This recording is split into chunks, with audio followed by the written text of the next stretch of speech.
Well, hello and welcome back to the Little People Big Dreams Advent Calendar series.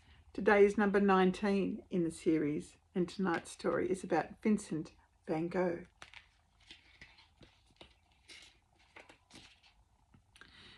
Little Vincent was a thoughtful and quiet boy who lived in the Netherlands with his parents and siblings. Vincent was 4 years older than his brother, Theo, but the two shared a very special bond. When he turned 11, Vincent was sent to boarding school. There he missed his long walks in the fields and the company of those he loved most. He was so unhappy that he begged his family to bring him home. Oh, poor Vincent. It took him almost 4 years to get his wish. Soon after, Vincent's uncle found him a job working for a company that sold art. At first everything went well, but after a while it became clear that being an art dealer was not for him. No matter how much he wanted to, Vincent found it difficult to handle his emotions. The dealership tried to help by sending him to a different office, yet things didn't go well and Vincent ended up losing his job.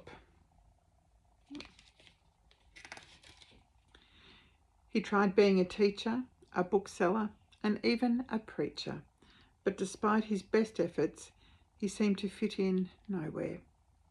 Searching for comfort, Vincent wrote long letters to his beloved brother Theo, telling him of his unhappiness.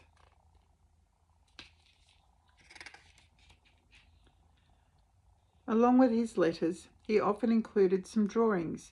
Theo found them so fascinating that he told Vincent to try his luck as a painter.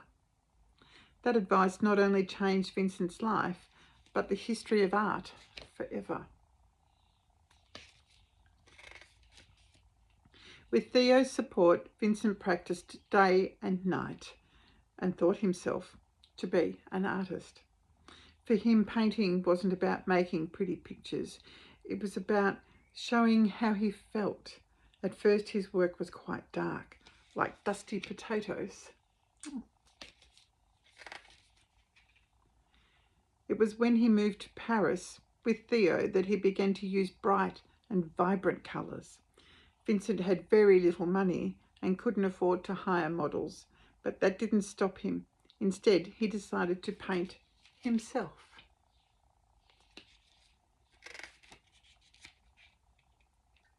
The city was exciting and inspiring. It helped Vincent find his own style of thick, short brushstrokes. But after 2 years, he longed for peace and quiet, and he moved to the countryside.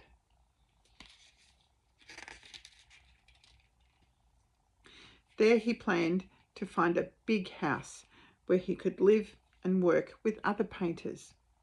Paul Gauguin was the first to join him, but also the last. After a heated argument, Vincent was so overwhelmed with emotions that he ended up cutting off his own ear. His mind was unwell and he needed help. He agreed to move to a hospital to calm his mind. Vincent painted the colours of trees, flowers, and the night, but although he put his heart and soul into each piece, he sold very few paintings. Does it look familiar? Still, there was someone who always loved him and treasured his art, his brother. Theo even named his son after Vincent. Filled with pride, Vincent made a beautiful painting for the baby's room. That's lovely. And though it took time for the world to recognise his talent, little Vincent continued to express his feelings with every single brushstroke. He proved that even when we feel a bit lost, we can find joy by doing the things we love most.